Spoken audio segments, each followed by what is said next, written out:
Hey, welcome to Mooney Reads. My name is Beck, and today I'll be talking about the books that I will be reading for Latinx Book Bingo. For those who don't know, Latinx Heritage Month starts September 15th and goes through October 15th.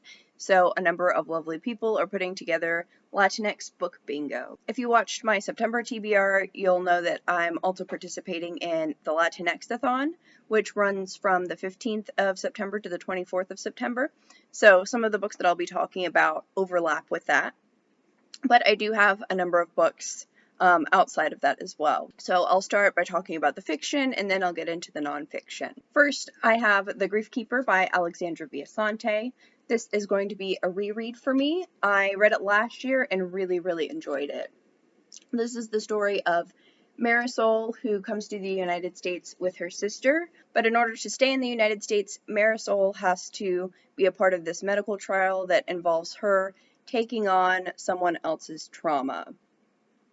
This was just such an excellent book. I'm not going to go into details, even though I want to, but I'm really looking forward to rereading this. Another book that I'm going to be reading both for the Latinxathon and Latinx Book Bingo is The Dancing Turtle by A.J. Styles. This book is about a Brazilian man who decides to go boating to sort of escape his troubles. He runs into some problems and gets hurt, but meets this man that he falls in love with. So it seems like it's going to go through their love story. The next book that I have is a YA staple. I'm pretty sure everyone on the planet has read this except for me, but that is Aristotle and Dante Discover the Secrets of the Universe. This is a coming-of-age story and a love story from what I understand. I've heard nothing but great things about it, so I'm really anticipating it. Next, we can move on to some nonfiction with Borderlands La Frontera, The New Mestiza by Gloria Anzaldúa. This is the first nonfiction book that I'm planning on reading. I have this on my Latinx readathon list as well. Gloria Anzaldúa is really big in gender studies. This is a collection of various essays and poems, and in a lot of them she talks about kind of being between two cultures. This also has some things to say about sexuality and other elements as well. I've read pieces by Gloria Anzaldúa, but I have not read her full book yet. The next book that I have is A Cup of Water Under My Bed by Daisy Hernandez. This is Daisy Hernandez's memoir, where she talks about growing up in a Cuban-Colombian family. I know she also talks about sexuality in here as well. I've been anticipating this for a while. I actually had the pleasure of seeing Daisy Hernandez speak a while back at a conference. I've actually got the conference bookmark still in here. Daisy Hernandez is actually one of the editors of what is probably my favorite feminist anthology, Colonize This, Young Women of Color on Today's Feminism. I use this in my classes frequently. So between getting to hear her speak and knowing what her anthology looks like, I'm expecting a lot of good things from this book. The next nonfiction book that I have is The Undocumented Americans by Carla Villavicencio.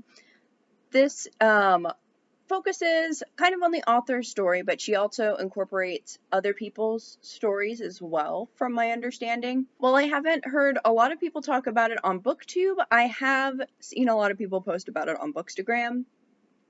So I'm really excited to see what it's like. The final book that I have for Latinx Book Bingo, I don't anticipate finishing during this time frame, but I do want to at least start it. It's a religious book, and that is the Theology of Liberation by Gustavo Gutierrez.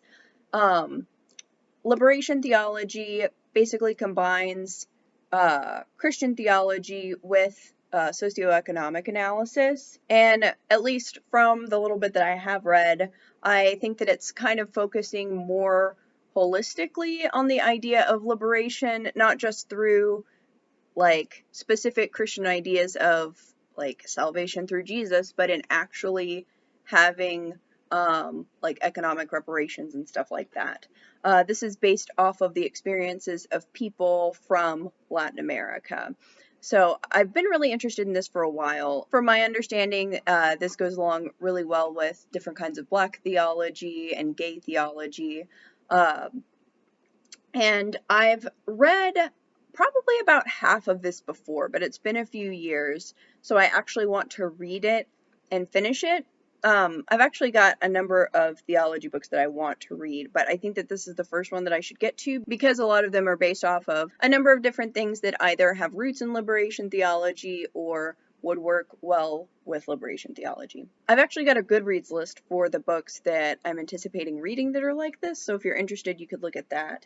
I still need to make an actual video for this specific topical TBR. So, those are all of the books that I'm going to be reading from September 15th to October 15th. If you're participating in the Latinxathon, Latinx Book Bingo, or are just reading for Latinx Heritage Month, let me know what books you're anticipating down in the comments. And thank you all so much for watching. Bye.